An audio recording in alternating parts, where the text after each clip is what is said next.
Welcome. This is the Paranormal UFO Group YouTube channel. Stay tuned as we bring you original content as well as commentary on the paranormal goings-on in the universe. Hit the subscribe button to keep up with our channel.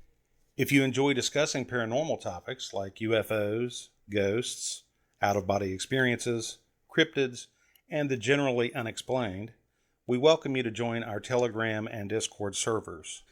The links are posted in the description. Thank you for watching.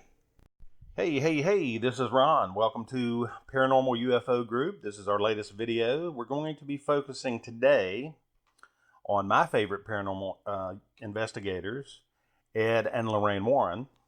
Now, if you're into horror movies, if you've seen any horror movies over the past 40 years, you realize that Ed and Lorraine Warren were involved in some of the most unusual, some of the most known cases within the paranormal that Hollywood picked up on, such as the Amityville Horror, A Haunting in Connecticut, and then most recently the Conjuring series, which by far the Conjuring series, in my opinion, while the Amityville case, the Haunting in Connecticut case, those are great cases. The movies were not that great in my opinion, but the Conjuring series has been excellent.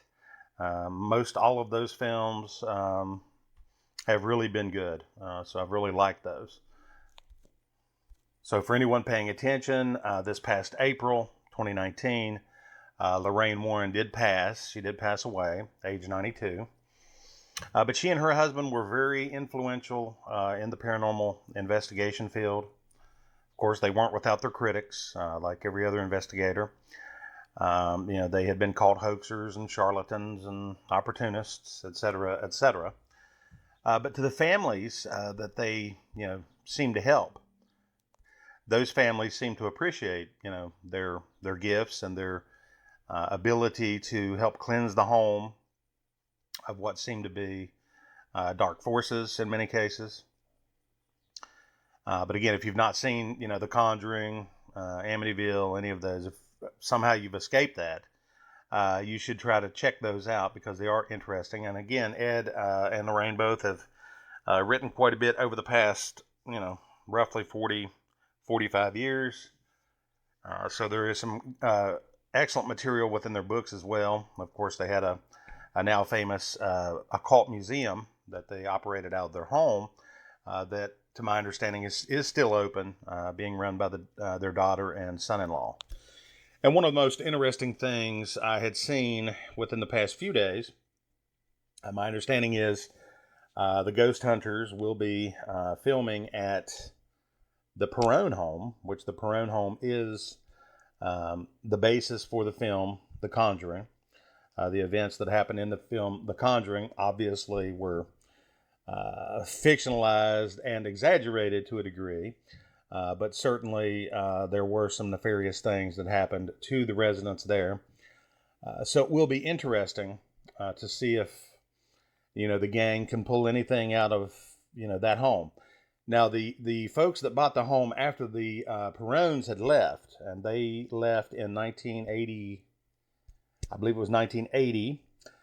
When they left, there was another husband and wife. They bought the home. They operated it. It's a 200-acre property. They operated it as a ranch, as a farm, and they indicated there was nothing untoward, no real major activity. I did see that wife. She did a slight documentary with the oldest Perone daughter. She had done a documentary a few years ago, and she indicated then that there was no real activity going on. But lo and behold, they have since sold that property, and a new younger couple have bought that place. And voila, it's now post The Conjuring. It is once again haunted and quite full of the paranormal. So, like I said, the guys will be doing a show there. So we will see if they pick up anything. I'm sure somebody will get dizzy. Somebody may get touched. But let's certainly hope that they can pull out maybe a video of some entity, maybe some audio, or some compelling photo footage, photo evidence. That would be wonderful as well. So fingers crossed for that. But yeah, as I mentioned, the Warrens, famous with the Perones, more recently the Conjuring series, also the Amityville case, which is one of the most gruesome cases and one of the most interesting cases in paranormal history.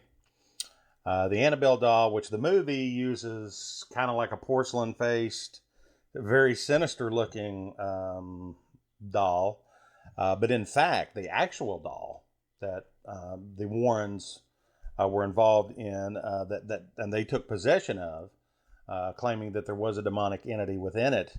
They've since they had locked it away. It's still, to my knowledge, still locked away in a case, but it's actually a Raggedy Ann doll. Far from the sinister-looking doll you see in the films. It's a very simple-looking Raggedy Ann doll, but it is apparently the one that was behind all of the issues that the young nursing student, her roommate at the time, and fiance were having, where the fiance said that he had been scratched, and the doll was moving from room to room. There was blood on the dress. I believe the doll was allegedly leaving notes. So serious, something very serious and sinister at work there. And as I also mentioned, another case that they looked into was the South End werewolf. This one found them in Essex, England. There was a man there by the name of Bill Ramsey. Now, he was believed to be possessed by a demon that manifested within him as a wolf. Apparently he at a young age may have been possessed, and he had acted out, some strange behaviors.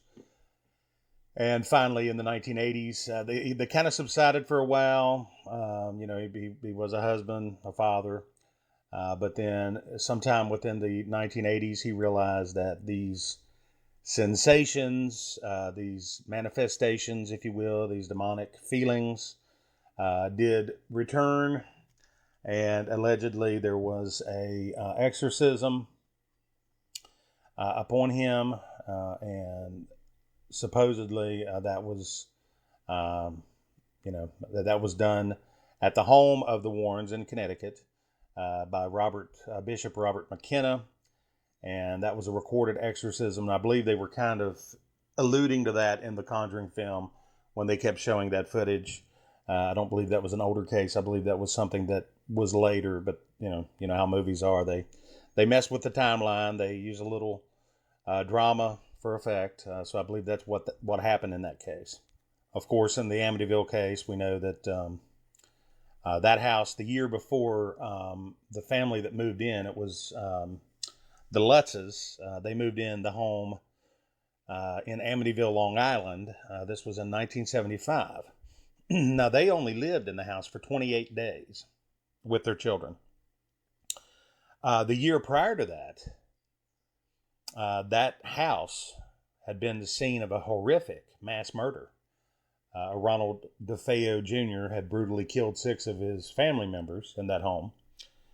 And again, roughly a year later, the Lutz family moved in, but there was so much activity, so much antagonistic voices, flies, swarms of flies, welts on the body, levitations, banging noises, lots of entities and spooky shit, in plain language.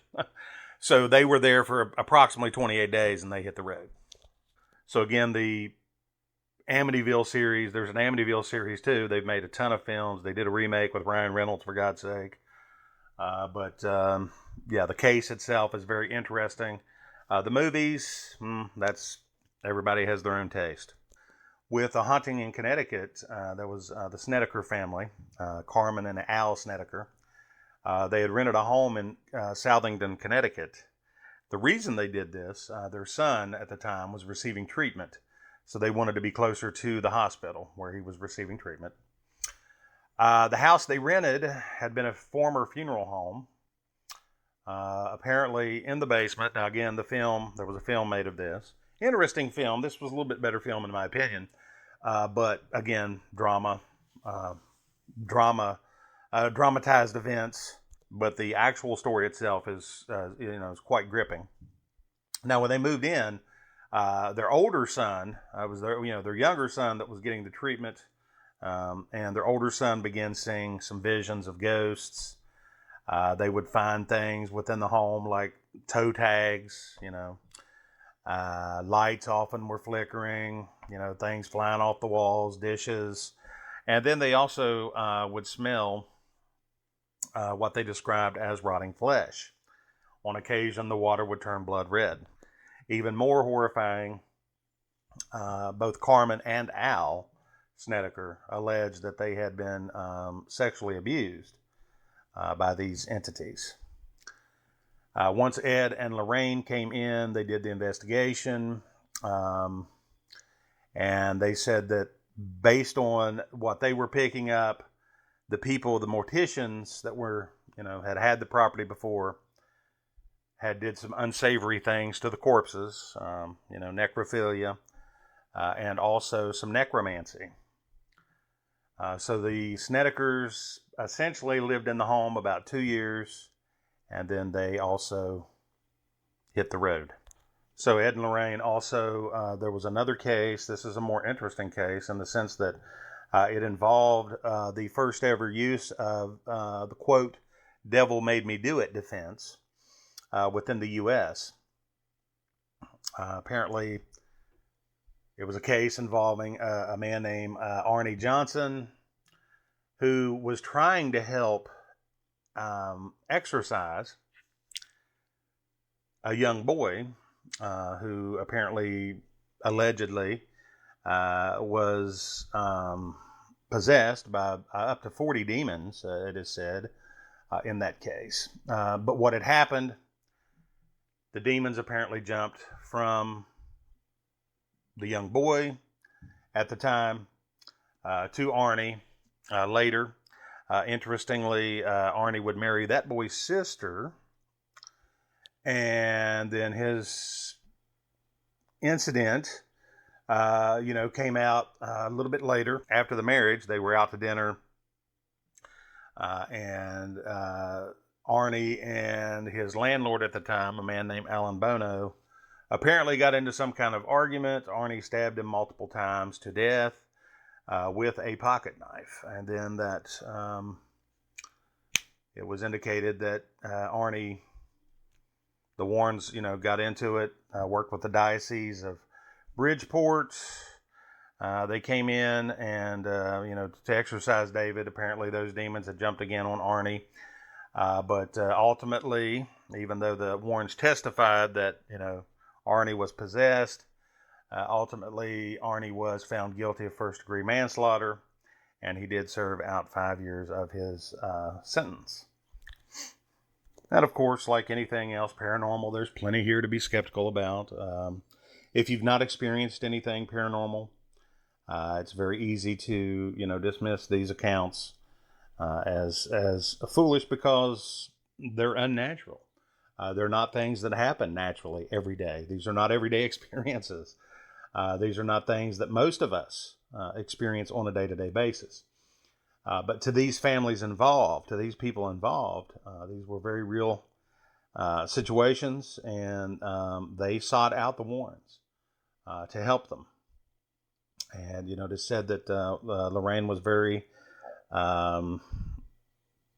she had a gift and was very sensitive. She could discern spirits, demonic presences, evil and good presences, entities. It was said that, she possessed this.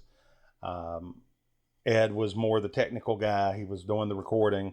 He did ask a lot of the questions. He would do that part of the investigation, but as far as the sensitivity to these entities, to these ghosts, if you will, spirits, and again, some bad, some good, according to Lorraine. But she would pick that part out. She would know when she walked into a home whether or not there was something there. So she was the sensitive. And, Ed was the technical guy. He did the recording. He did a lot of the book writing. He asked the questions. He helped as much as he could with the exorcisms that were performed in their presence. So they did work closely with the church. So yeah, I just wanted to kind of touch on that. I'm kind of looking forward to that episode. I don't watch a lot of these reality shows, but that one should be, one to see at least the inside of the home, what it looks like now at least. And so that one should be kind of exciting. So just kind of look for that. Again, Ghost Hunters will be doing an episode, 2-hour Halloween episode on the former Perrone family home, which was the site of the movie The Conjuring. So we will look into that one with much anticipation. Most of us are familiar with the Perrone family case. It was a family, husband and wife. They moved in with their 5 young daughters. They started seeing some odd things. Odd things were happening. Apparently the wife, Miss Perrone, became the subject of torment to what was said to be the previous owner. Their home was originally built in 1736. It was a country home, and it was once inhabited by a woman by the name of Bathsheba Thayer and her 4 children. 3 of hers died very young. Now, despite the fact that, a lot of kids died, sadly, a lot of kids died early and mortality rates were high back in those days, it was seen as though she were a witch, a demon, so whatever the case, a Satanist. She was ostracized and allegedly hanged herself in the backyard of the property behind the home. And the tree, to my understanding, was still there when the Perrones moved in. So that was one of the things that Lorraine picked up on very quickly when she got to the house.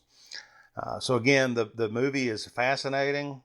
The real life story itself is also fascinating, without all the drama. There was plenty of things going on. Carolyn Perrone is her name. She was being smacked, pinched, things like that. Had a lot of bruising. And apparently it was the ghost or this demonic entity in the form of Bathsheba Thayer that was responsible for this activity. So again, check all this out. Look it up. It's just kind of one of those fun things. Do a little research, and I think you will find it. If you're into the paranormal, you'll find it fascinating. Also, if you're into the paranormal, look us up at ParUFOG.com. We do have a chat server on Telegram. We do have some lively discussions over there. So if you are into the paranormal, come on over and talk to us. Let us know about your experiences, or just hang out and listen to some of the others. That is perfectly fine too. I do want to thank everyone for listening to me ramble. But this, again, this is an exciting episode, I think, for Ghost Hunters. Something I'm looking forward to. Again, I have no affiliation with them, just as a fan of the paranormal. I will be checking that one out, and specifically my interest in the Perrone family. Again, come on over, check us out at our Telegram server anytime. Look us up at ParUFOG.com. Again, this has been Ron.